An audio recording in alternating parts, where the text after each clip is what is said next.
Hi guys, Mike here from KS Bushcraft Down Under.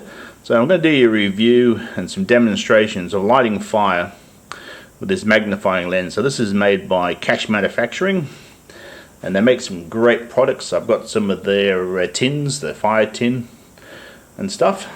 So why a magnifying lens? Well, it doesn't run out. Your lighters can get wet and run out of gas. You can run out of matches or they can get wet. Eventually you will wear out your ferro rod.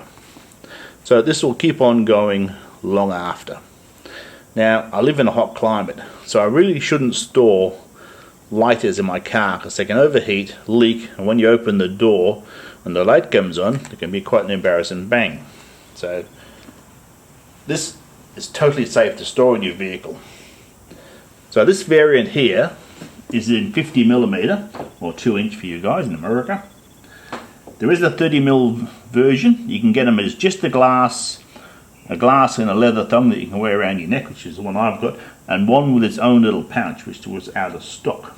Now, in this format here, it weighs 66 grams, or a couple of ounces, and it's a pretty solid piece of gear. It's about the same power lens as in the Hudson Bay tins. They're both 6 power, regardless of the diameter. So we'll go outside and we'll light up some different stuff.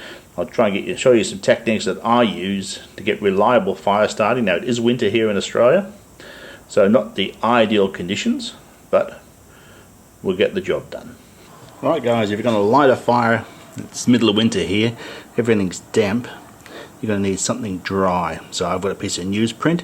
If you use a newsprint, try and find something with some black ink on it and use that as your target. So if you've got tinder materials, you can roll it into like a loose cigarette format. Now if you've got something that's been previously burnt, like I missed it on camera this morning, you could roll that in there, or with any other tindery materials you've got, into the center, a bit like a cigarette. And that'll help you get a fire started much easier in tough conditions, okay? So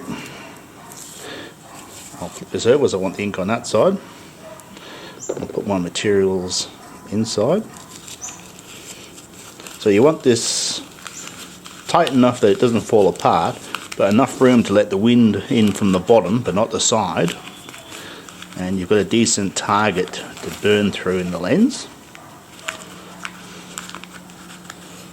So there's my target. I've got my stuffing in there. So even though it's quite windy today, I should be able to get this to light pretty well. Target it on the black line. I'm going to try and burn through multiple layers, so I need to adjust my focus a little bit as I go.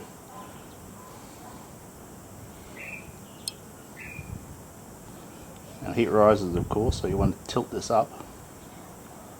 Now I can just see inside embers are just starting to form on the inside of the paper, but I'll just keep pressing on a bit longer. Pretty windy out here, so it's not helping me at the moment. But inside that tube, we're fairly sheltered. Now the embers are glowing.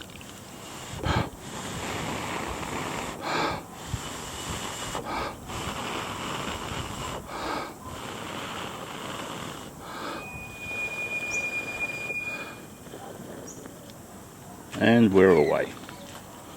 Hopefully you're in frame, you can see that, the sun. Now, get your fire started, snuff this and save all these burnt pieces, because it'll be so much easier next time, because it's almost char cloth.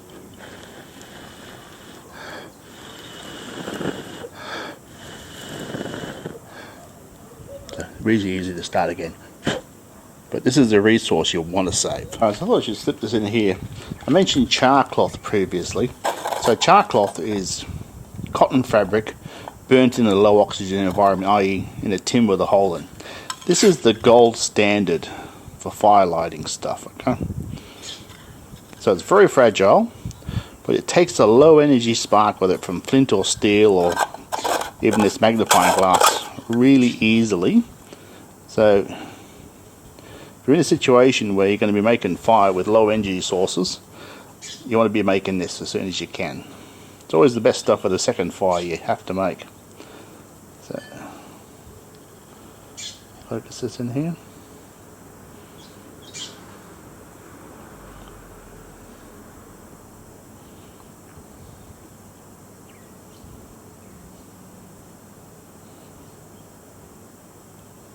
That's now away. It took about 3 seconds. I don't know if the camera's seeing that in this bright sun. There it is there. So once you've got your char cloth started, you just transfer it to a tinder ball. It's not a particularly big one today.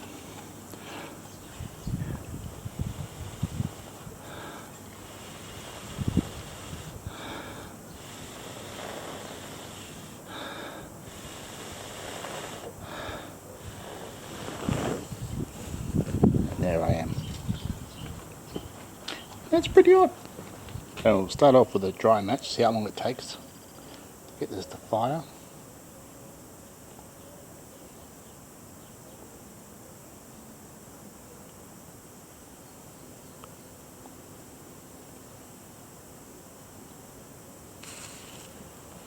About 4 seconds once I get my hand in. Alright guys, I've got some regular kitchen matches floating around in water.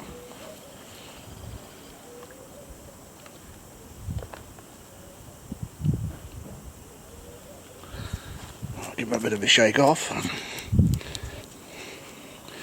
And we'll see how long it takes. It's totally wet. See if we can dry it out and get it to ignite.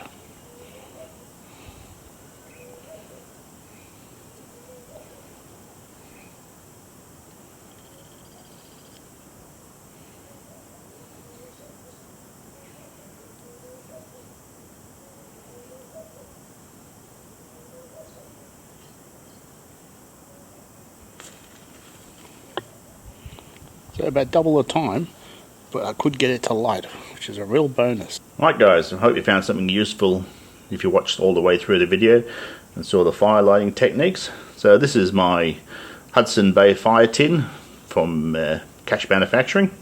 So it's got the magnifying glass but smaller version. This is my usual loadout, so a blend of traditional flint and steel plus a ferro rod plus a mini bic. Plenty of char cloth inside the tin. This is my Swiss Bianco Farmer with a steel on the back for making flint and steel fire, and some jute rope that I've soaked in wax. It makes a great fire tinder. Anyway guys, if you like this type of content and it helps you make the right decisions for you, don't forget to like and subscribe, and I'll see you next time.